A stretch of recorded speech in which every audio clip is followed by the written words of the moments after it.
Aujourd'hui, on partage les notions liées à l'épargne et à l'investissement. Si tu as moins de 10 000 € sur ton compte épargne, alors tu dois absolument voir cette vidéo. Donne-moi seulement 10 minutes et je t'expliquerai comment on épargne beaucoup d'argent de façon très facile.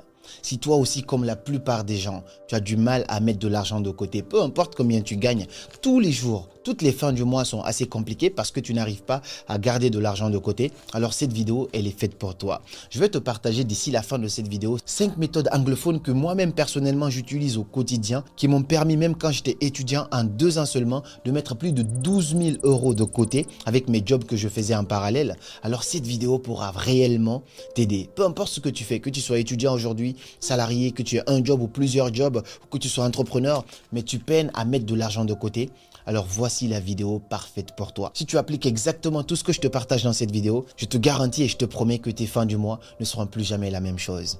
Avant de commencer, il y a un primordial qu'il faut comprendre. La vérité, c'est que les fondamentaux de l'argent tournent autour de 3 choses, comme le disait Robert Kiyosaki dans son livre Père riche et Père pauvre. Pour devenir riche, on passe par l'accumulation, donc gagner de l'argent, l'épargne, mettre de l'argent de côté et ensuite l'investissement.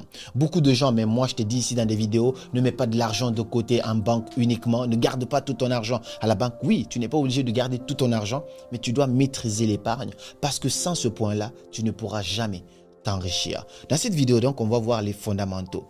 Les piliers de l'enrichissement, quand on parle d'accumulation, d'épargne et d'investissement, forcément, il faut rentrer de l'argent pour pouvoir épargner de l'argent. Et ensuite, quand on épargne, on pourra investir. Mais si tu n'as pas d'épargne, tu ne peux pas investir. Et si tu n'as pas d'argent, tu ne peux pas épargner non plus. Donc, forcément, ces 3 vont ensemble. Quand il s'agit de faire rentrer de l'argent, chacun a son choix. Il y en a qui choisissent le salariat, il y en a qui choisissent plusieurs jobs, il y en a qui choisissent l'entrepreneuriat ou d'autres font autre chose. Moi, en ce qui me concerne, j'ai choisi d'entreprendre. Depuis plus de 8 ans maintenant, je suis dans l'entrepreneuriat. Et au cours de cela, il y a quelques années, il y a 2 ans, j'ai décidé de passer en société. Je suis passé de auto-entrepreneur à société. Pour cela, il fallait que je dépose mon capital de départ et que j'ai une banque professionnelle. Sauf que là, j'ai eu beaucoup de difficultés parce que les banques classiques, ce qu'on me proposait, les frais étaient assez chers. Parfois, on me disait plus de 37 € par mois de frais de gestion de mon compte. Ça, c'est juste les frais. Je trouvais ça beaucoup et en plus de ça, c'était beaucoup trop complexe et moi, je bouge beaucoup. Donc, j'ai besoin de quelque chose de flexible qui s'adapte à mes besoins. C'est comme ça qu'un ami à moi me parle d'une banque en ligne. Et ça a changé toute mon expérience en termes d'entrepreneuriat. C'est exactement pour ça que je dois te parler aujourd'hui de Revolut Business, qui est la solution parfaite pour ton entreprise aujourd'hui ou pour ta future entreprise que tu vas créer. Que ce soit une start-up, une PME ou une entreprise individuelle, plus de 20 000 entreprises rejoignent Revolut Business chaque mois. D'ailleurs, si tu passes par le lien qui se trouve en dessous de cette vidéo, tu auras 20 € offerts sur ton compte à la suite de ton adhésion. Avec Revolut Business, la création de ton compte se fait en quelques minutes, 100% en ligne, sans paperasse. Imagine avoir le compte professionnel de ton entreprise à partir de seulement 10 € par mois. Et si tu n'as pas encore ton entreprise, Revolut Business te propose une solution simplifiée et entièrement en ligne pour la création de la structure juridique de ton entreprise et obtenir ton certificat de dépôt de capital en moins de 48 heures. Ailleurs, je sais que cela peut prendre des semaines. Avec Revolut Business, tu accèdes à l'un des meilleurs taux interbancaires du marché, ce qui permet de faire des économies très importantes sur des achats et paiements en devises étrangères. Et donc, que ce soit une entreprise établie, une PME, une start-up ou une entreprise individuelle, Revolut Business te propose des solutions adaptées à tes besoins. Il va te permettre de gérer efficacement la trésorerie de ton entreprise, tes dépenses, tes virements, tout en bénéficiant d'outils puissants pour développer ton entreprise. Si tu habites en France, tu le sais déjà, Revolut Business, c'est connu, c'est reconnu, c'est fiable et très facile d'utilisation. Je te laisse donc cliquer sur le lien qui se trouve en description à la fin de cette vidéo pour bénéficier des 20 € offerts sur ton compte et ton entreprise peut prendre son envol en toute liberté. Maintenant, si on revient à notre sujet, une fois que tu sais maintenant comment créer ton entreprise et avoir ton compte bancaire professionnel avec Revolut, parlons maintenant de l'épargne. Dans la vie de tous les jours, que tu sois salarié, entrepreneur, étudiant, comment faire pour épargner beaucoup d'argent? Voici 5 astuces que tu vas comprendre étape par étape. La première chose que je te recommande ici, c'est d'avoir un plan.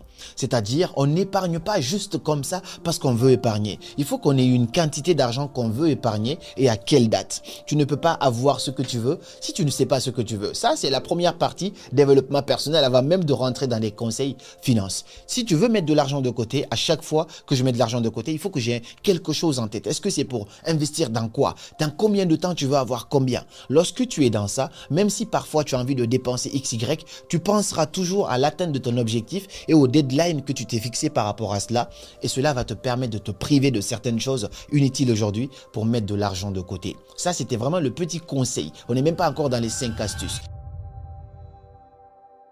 La première règle que je te partage ici, c'est la règle des 10 sur 1. Ce qui stipule quoi? Si tu ne peux pas te le permettre 10 fois, alors ne l'achète pas une fois.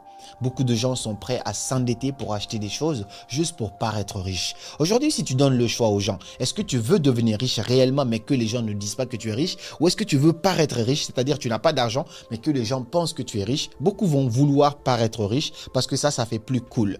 Ils vont prêter de l'argent pour acheter des voitures, ils vont s'endetter ou vont louer des voitures ou paraître sur Instagram. Tout le monde est directeur, PDG, quelque chose comme ça.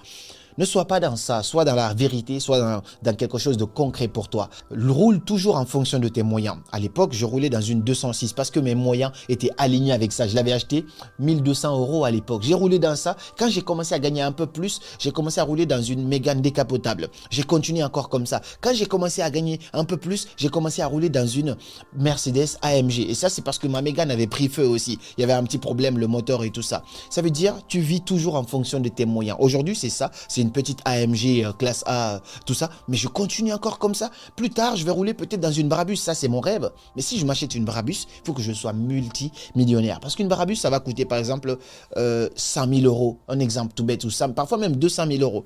Si ma voiture de rêve, elle coûte 200 000 €, il faut que je sois multimillionnaire et que je puisse me le permettre 10 fois pour me le permettre. Très récemment, je voulais acheter une montre Rolex. C'est cette règle-là qui m'a rattrapé à nouveau. Je me suis dit, est-ce que là, je peux payer ça 10 fois sans grincer les dents? Sinon, alors je ne suis pas prêt. C'est difficile de l'appliquer à tous les coups, mais adapte ça à ta vie. Tu n'es pas obligé de paraître riche. Si tu n'es pas prêt, vis en fonction de tes moyens. N'essaye pas d'augmenter tes charges parce que le problème, c'est ça. Dès qu'on commence à gagner un peu d'argent, on commence à augmenter nos charges, ainsi de suite. Et ça va te maintenir dans la pauvreté. Tu ne pourras jamais mettre de l'argent de côté. Si tu ne peux pas te le permettre 10 fois, alors ne l'achète pas. C'est aussi simple que ça. La deuxième règle que je te partage ici sur l'argent, pour vraiment mettre beaucoup d'argent de côté, plus on évolue dans les règles, plus ça devient très important. Cette deuxième règle ici, c'est que tu dois apprendre à budgétiser tes dépenses. Il faut faire un budget. Il faut voir, prendre le temps pendant un mois. Tu notes toutes tes dépenses. Combien d'argent je paye pour le loyer, combien je paye pour ça. Une fois que tu prends, tu mets tout ça de côté et tu vois combien tu as comme dépenses mensuelles. Une fois que tu feras ça, tu vas maintenant te dire quelles sont les dépenses qui ne sont pas importantes ici. Par exemple, tu as Netflix, tu as Amazon Prime, tu as, je sais pas, Canal Plus et tout ça. Qu'est-ce qui n'est pas primordial ici? Tu as Deezer, tu as YouTube. Tu enlèves les paiements inutiles, tu supprimes ça, ça te fait déjà une économie. Si ton appartement est beaucoup trop cher pour toi, tu gagnes 1000 €. Là, on a 1000 €. Si la moitié de ça doit aller dans ton appartement, alors change d'appartement. Ce n'est pas le temps pour toi. Non, ça ne peut pas marcher comme ça. Il faut toujours vivre aligné en fonction de certaines choses. La moitié de ton argent ne doit pas aller forcément dans ton loyer, quelque chose comme ça. Si par exemple, un exemple tout bête, tu roules en voiture pour aller travailler, mais ça te prend du carburant, de l'assurance, et que tu sais que tu peux faire une alternative, aller en bus, ou peut-être tout simplement aller en trottinette, achète une trottinette, fais le calcul et vois qu'est-ce que ça peut te permettre d'économiser. Je te dis ça parce que très récemment, moi j'avais déjà mes charges personnelles. Je vis dans mon appartement qui est assez grand, où je paye déjà, j'aime pas le mot cher, mais c'est quand même très élevé par rapport aux appartements dans la moyenne là-bas. Ce qui se passe après, c'est que je prends encore mon bureau. Quand je prends le bureau, là, mes charges augmentent encore x2. Et là, on prend le tableau avec mon associé, on commence à écrire toutes les charges que je dois avoir. Waouh, mon cœur, il commence à battre. C'est ça tes charges? C'est ça que tu vas avoir à payer chaque mois. Le cœur, il commence à battre. À ce moment-là, deux choix. J'ai agi sur les deux en plus. Soit je réduis considérablement mes charges, donc je dis ok, ça j'enlève, ou soit je décide encore d'augmenter mes revenus en appuyant encore sur d'autres